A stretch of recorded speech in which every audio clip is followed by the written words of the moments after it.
శ్రీవారి ఆలయంలో జనవరి 10వ తేదీన వైకుంఠ ఏకాదశి పర్వదినాన్ని పురస్కరించుకుని మంగళవారం కోయిలాళ్వార్ తిరుమంజనం శాస్త్రోక్తంగా జరిగింది. ఈ సందర్భంగా ఆలయం వెలుపల TTD chairman BR Naidu, EO J Syamala Rao మీడియాతో మాట్లాడుతూ సాధారణంగా ఉగాది, ఆదివార ఆస్థానం, బ్రహ్మోత్సవాలు, వైకుంఠ ఏకాదశి పర్వదినాల ముందు వచ్చే మంగళవారం కోయిలాళ్వార్ తిరుమంజనం నిర్వహించడం ఆనవాయితీగా వస్తుందన్నారు. ఈ సందర్భంగా ఆనంద నిలయం మొదలుకొని బంగారు వాకిలి వరకు శ్రీవారి ఆలయం లోపల ఉపదేవాలయాలు, ఆలయ ప్రాంగణం, పోటు, గోడలు, పైకప్పు, పూజా సామాగ్రి తదితర వస్తువులను పవిత్రమైన పరిమళ జలాన్ని ప్రోక్షణ చేసి నీటితో శుభ్రంగా కడుగుతారని చెప్పారు. కాగా స్వామివారి మూల విరాట్ను వస్త్రంతో పూర్తిగా కప్పి ఉంచి శుద్ధి అనంతరం నామకోపు, శ్రీచూర్ణం, కస్తూరి, పసుపు, పచ్చాకు, గడ్డకర్పూరం, గంధం పొడి, కుంకుమ, కిచిలిగడ్డ తదితర సుగంధ ద్రవ్యాలు కలగలిపిన పవిత్ర పరిమళ జలాన్ని ఆలయమంతటా ప్రోక్షణం చేశారు. ఆ తర్వాత స్వామివారి మూల విరాట్కు కప్పిన వస్త్రాన్ని తొలగించి ప్రత్యేక పూజ, నైవేద్యం కార్యక్రమాలను అర్చకులు శాస్త్రోక్తంగా నిర్వహించారు.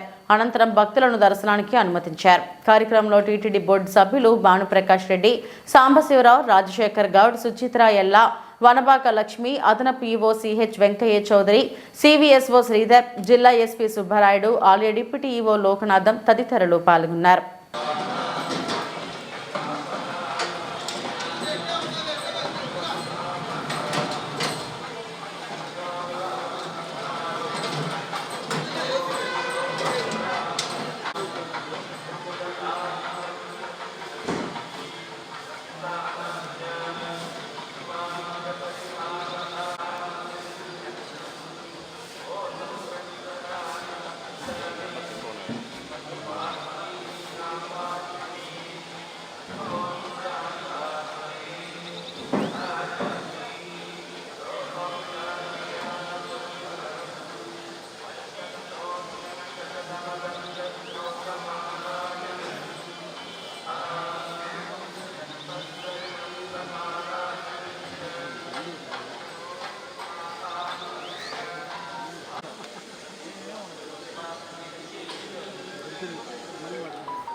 పక్క జరగదు పైపు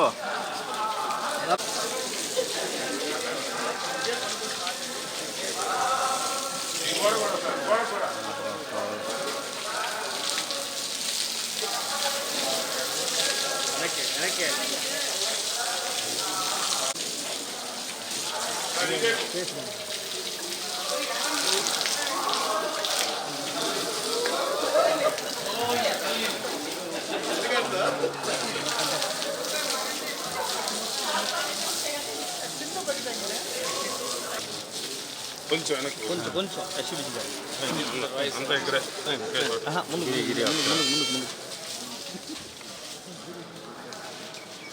బ్యాక్ రాగలరా ఒక నిమిషం బ్యాగ్ వీలేదు అది బాధపడుతుంది.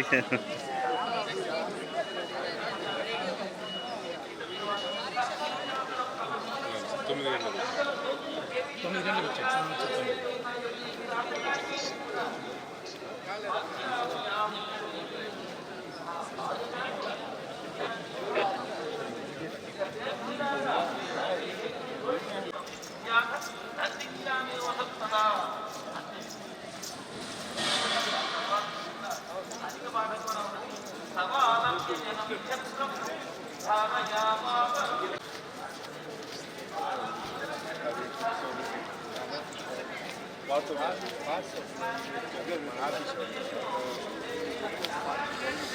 सीट कवर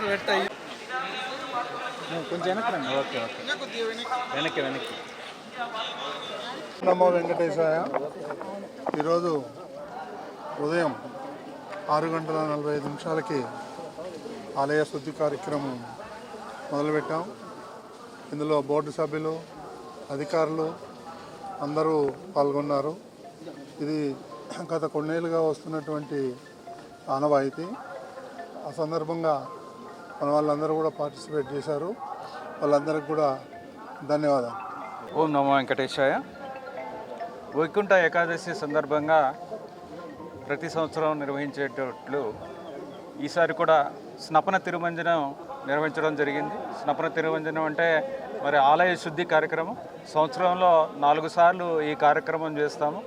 ఈ కార్యక్రమంలో ఆలయం ప్రాంగణం అంతా గోడలు, పైకప్పు, ఆలయంలో ఉన్న దేవతామూర్తులు, పూజా సామాగ్రి అంతా కూడా నీళ్లతో శుద్ధి చేసి దాని తర్వాత పరిమళ ద్రవ్యాలతో ప్రోక్షణ చేయడం జరుగుతుంది. ఈ కార్యక్రమం అయిన తర్వాత మూలమూర్తికి ప్రత్యేక పూజలు ఆగమోక్తంగా నిర్వహించడం జరుగుతుంది. ఈ కార్యక్రమము ప్రతి సంవత్సరం కూడా వైకుంఠ ఏకాదశి సందర్భంగా ఒకసారి చేయడం జరుగుతుంది.